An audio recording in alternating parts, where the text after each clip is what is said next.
Hubert Védrine. Bonjour. Vous êtes ancien ministre des Affaires étrangères, président de l'Institut François Mitterrand et vous avez publié Sauver l'Europe aux éditions Liana Levy. J'ai envie de vous poser la question, aujourd'hui, quelle doit être la place de l'Europe face à l'Amérique de Trump? Est-ce qu'il faut repenser la relation européenne aux États-Unis? La place idéale, le rôle idéal, si l'Europe avait un sens précis, c'est un mot valise, au sens des linguistes, donc on ne sait pas trop de qui on parle quand on dit l'Europe.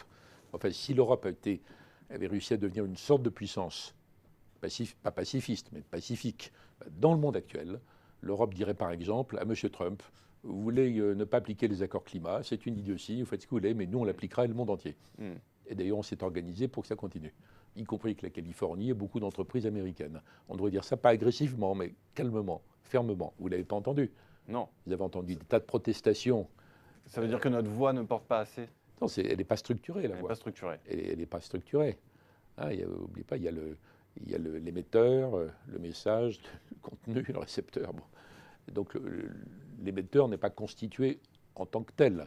Mais ce n'est pas un sujet sur lequel il y a contradiction entre les Européens, donc on pourrait le faire. L'accord Iran, les Européens qui sont partie prenante devraient dire vous voulez geler l'accord Iran, c'est un accord international, nous on l'applique tant que l'Iran l'applique, joue le jeu, et on va vous empêcher de le détruire. Mais ça voudrait dire on va bloquer vos sanctions unilatérales injustifiées, l'unilatéralisme judiciaire américain qui est extrêmement choquant, sur lequel il y a eu un rapport parlementaire excellent, Lelouch-Berger. Bon. Donc on dirait on va vous empêcher de bloquer l'accord Iran. Et nous, on va continuer. Alors peut-être que si on ne peut plus passer par le dollar, on va faire autrement. Si on était capable de dire ça, il y a une sorte de rééquilibrage du monde. Est-ce que le Brexit complique cette situation? Est-ce qu'elle complique cette relation que l'on pourrait avoir avec les États-Unis et non, c'est notre possibilité de faire porter notre voix? Évidemment, en termes de politique étrangère, de défense, ce n'est pas bon, mais disons c'est un carambolage de phénomènes, mais ce n'est pas ni la cause ni l'explication de l'autre phénomène. On aurait pu l'empêcher avec une Europe plus souple sur les questions de subsidiarité.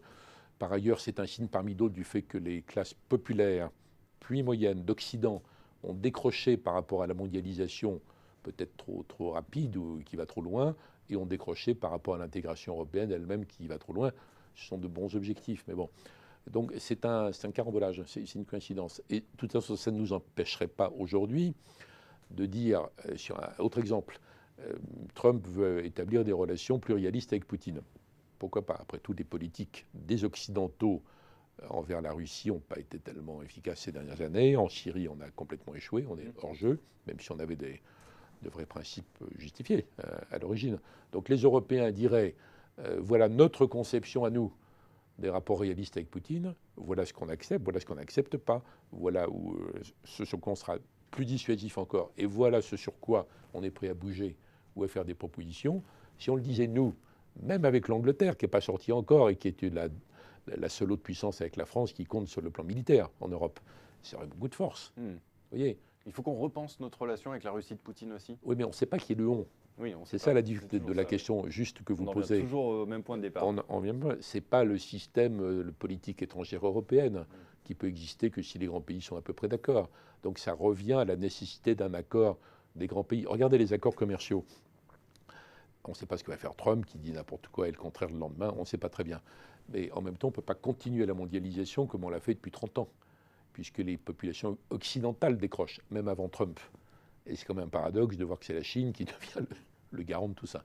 Donc on dirait, voilà notre conception du libre-échange qui doit continuer, mais qui naturellement doit introduire, insérer un certain nombre de règles sanitaires, environnementales, etc., ce que demandent les populations occidentales. Vous avez vu tout l'affrontement sur l'accord sur le Canada, qui n'est pas le centre, la réaction de la Wallonie. Aux États-Unis, avant Trump, Bernie Sanders, sur une position très à gauche, avait condamné tous ces accords. Tous ceux que Trump veut démonter, lui, il les avait condamnés. Hillary Clinton, qui était archi pour, incarnation du système, avait obligé à la fin de dire qu'elle les remettrait en cause. Vous vous rendez compte? Donc les Occidentaux eux-mêmes sont obligés d'intégrer, c'est ce que j'appelle moi les insurrections électorales occidentales là, dans le projet. Mais si les Européens, et l'Europe pour le coup est une vraie puissance commerciale quand même, et la première sans doute, si les Européens arrivaient à le dire, ça pèserait énormément. Donc aujourd'hui, ce qui est à craindre, c'est que l'Europe en tant que telle n'ait pas une voix suffisamment unifiée et donc suffisamment forte, et que donc ce soit Trump qui qui impose n'importe comment ses idées. Donc voilà ce que devrait être l'Europe. Mais ça ne suppose pas de monter un système en Europe où le commissaire X et Y se met à réglementer les pommeaux de douche, la taille des prises électriques et la forme des concombres. Donc il y a eu un contresens historique complet. Qu'est-ce qu'on peut faire pour peser davantage? Est-ce le moment de réactiver le grand projet d'Europe de la défense? Est-ce qu'il y a un élément de réponse là? Ce n'est pas une bonne piste parce que les Européens s'en sont remis aux États-Unis après la guerre pour faire l'alliance. C'est à la demande des Européens, l'alliance, pas des Américains. Enfin, il y a l'alliance, il y a l'article 5. La plupart des Européens sont absolument incapables de faire l'effort nécessaire. Et même si on faisait un gros effort budgétaire, ce qui n'est pas acquis, qu'est-ce qui dirigerait ce système? Le général serait... Est-ce que ça ne devient pas d'autant plus important que Trump remet en cause l'OTAN? Il dit que c'est une organisation ça ne règle pas la question que je pose. Si on avait un effort budgétaire plus grand, qu'est-ce qui commande le système? Qu'est-ce qui commande donc? Et qu'est-ce qui donne l'ordre au général X ou Y? On s'engage ou pas dans ce conflit? C'est qui?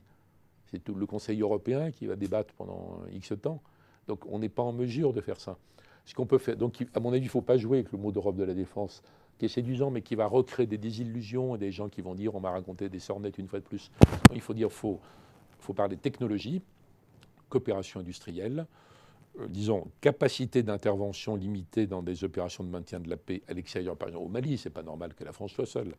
Lié à la demande, et François Hollande a eu totalement raison dans cette affaire, mais on est seul alors qu'on y est à la demande de tous les Africains et du Conseil de sécurité. Donc ce n'est pas une démarche belliciste, ce n'est pas une intervention à l'ancienne. Donc les autres Européens pourraient se bouger un peu pour faire plus. Là un peu de tension entre la France, qui est en première ligne, et les autres ne ferait pas de mal. Mais ce n'est pas l'Europe de la défense au sens où les Européens demain vont défendre l'Europe. D'ailleurs, les 3/4 des Européens ne veulent pas en entendre parler. Ils n'ont confiance que dans l'Alliance Atlantique. C'est pour ça qu'ils ont eu la trouille quand Trump a commencé à dire qu'il n'était pas sûr de maintenir ça. Alors maintenant, ses ministres disent si, on va continuer. Donc c'est une fausse bonne idée. C'est une bonne idée à terme. Je serais pour si. En revanche, ce dont on a absolument besoin, c'est d'un Schengen qui marche, qui soit efficace, avec un vrai contrôle aux frontières. Pas fermeture, mais un vrai contrôle qui distingue les demandeurs d'asile et la cogestion des migrants économiques avec les pays de départ et de transit. Ça, on en a besoin. Ce n'est pas la défense, mais c'est quand même la sécurité, ça. C'est quand même la sécurité, qui peut être donc un élément de refondation, de relance du projet européen. Je pense. Merci beaucoup, Hubert Védrine. Merci.